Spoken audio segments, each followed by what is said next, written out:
Hello દોસ્તો, આજે આપણે આરટીઈનું ફોર્મ ભરવા માટે માહિતી આપીશું. પહેલુંથી પ્રથમ આપણે ઓનલાઈન અરજી પર ક્લિક કરીશું અને નવી એપ્લિકેશન માટે એપ્લિકેશન કરીશું.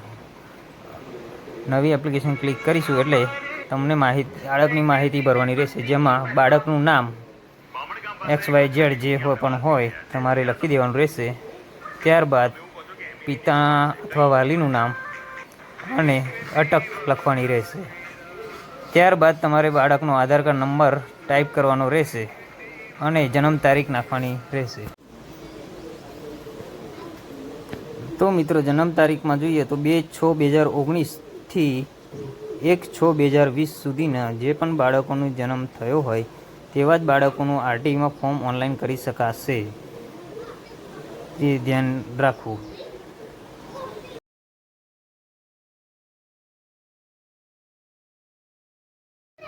જન્મ તારીખ નાખ્યા બાદ તમારે બાળકનું લિંગ પસંદ કરવાનું રહેશે. બોય યા ગર્લ જો પણ હોય એ તમારે પસંદ કરવાનું રહેશે. ત્યારબાદ માતાની માહિતી નાખવાની રહેશે.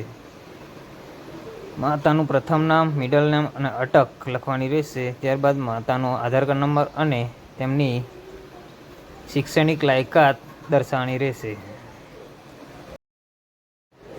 ત્યારબાદ માતાનો વ્યવસાય government employ, private sector, business, labour work જે પણ હોય, હાઉસવાઈફ હોય તો અનએમ્પ્લોય. ત્યારબાદ પિતાની માહિતીમાં પિતાનું પ્રથમ નામ, મિડલ નેમ અને અટક દર્શાવવાની રહેશે. ત્યારબાદ પિતાનો આધાર કાર્ડ નંબર અને પિતાની શૈક્ષણિક લાયકાત અને પિતાનો વ્યવસાય, જો પિતા મજૂરી કરતા હોય તો લેબર વર્ક દર્શાવવાનો રહેશે. ત્યારબાદ બેંકની માહિતી ભરવાની રહેશે.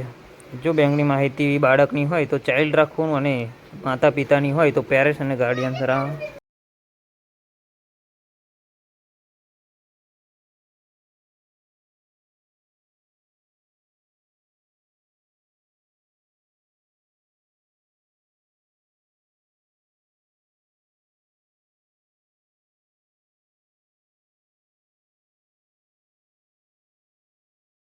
ત્યારબાદ સંપર્ક માહિતી આવવાની રહેશે. તમારે મોબાઈલ નંબર અને જોડે કન્ફર્મ મોબાઈલ નંબર એટલે બીજી વાર મોબાઈલ નંબર નાખી અને વાલીની ઈમેલ આઈડી જે પણ હોય ઈમેલ આઈડી તે નાખવાની રહેશે. કમ્પલસરી ઈમેલ આઈડી નાખવાની રહેતી નથી, બાકી મોબાઈલ નંબર નાખી આગળ સ્કીપ કરી શકો છો.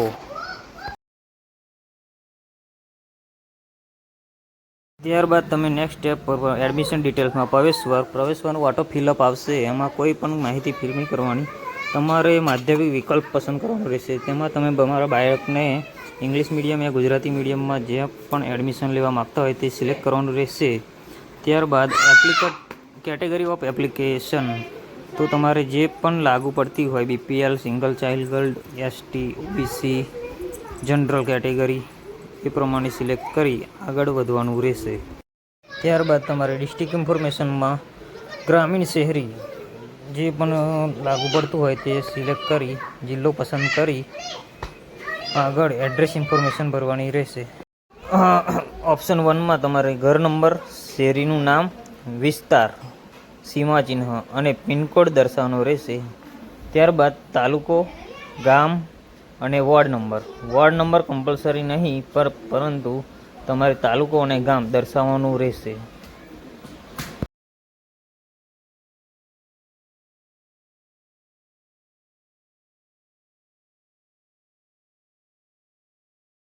ઉપરની માહિતી ફિલ કર્યા પછી તમારે લોકેશન, તમારા એરિયાનું લોકેશન નાખવાનું રહેશે. તમે નકશામાં જોઈ શકો છો તે લોકેશન તમારે તમારા ઘરનું લોકેશન ફિક્સ કર્યા પછી તમને નેક્સ્ટ સ્ટેપ કરશો એટલે તમારું એપ્લિકેશન નંબર જનરેટ થઈ જશે. તે તમારે સેવ કરી લેવાનો રહેશે. ત્યારબાદ તમારે નેક્સ્ટ સ્ટેપ પર સ્કૂલ પસંદ કરવાનો ઓપ્શન આવશે, તે સ્કૂલ પસંદ કરવાનો રહેશે.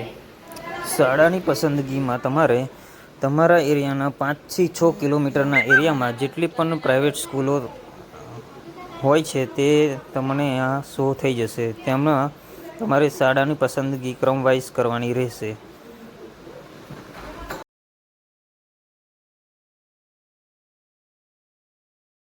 શાળાની યોગ્ય ક્રમ આપી તમે 2 વાર વેરિફિકેશન કરી તમે આગળનું નેક્સ્ટ સ્ટેપ ખોલશો એટલે તમને ડોક્યુમેન્ટ અપલોડનો ઓપ્શન આવી જશે. ત્યારબાદ તમે જરૂરી ડોક્યુમેન્ટ જે માગ્યા હોય તે મુજબ અપલોડ કરવાના રહેશે. ખાસ અને જરૂરી સૂચનાઓ વાંચીને સ્પષ્ટ દેખાય તેવા ડોક્યુમેન્ટ સ્કેન કરી અપલોડ કરવાના રહેશે. Photo, address proof, birth certificate, BPL certificate, પેરેન્ટની સહી વગેરે અપલોડ કરી ફોર્મ સબમિટ કરવાનું રહેશે.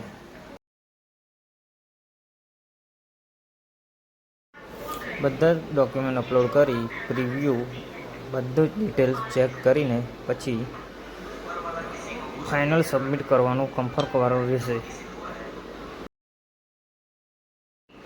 ત્યારબાદ તમારે ફોર્મની પ્રિન્ટ કાઢીને તમારી પાસે રાખવાની રહેશે.